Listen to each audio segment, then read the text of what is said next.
Mabuhay sa inyong lahat. Ako ang inyong tagapaghatid ng balita, Daphne Arbilsi Santa Ines.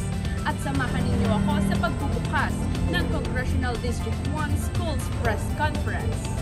Tayo ay nagtitipon ngayon sa Dr. Ramon de Santos National High School upang ipagdiwang ang husay at galing ng bawat paaralan sa Congressional District 1.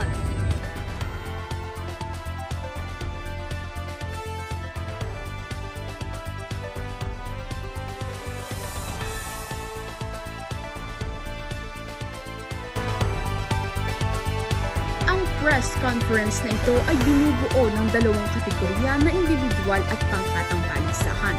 Para sa individual na kategorya, kabilang narito ang pagsulat ng balita, pagsulat ng lathalain, pagsulat ng editorial, pagsulat ng sports, editorial cartooning, copy reading and headline writing, at photojournalism.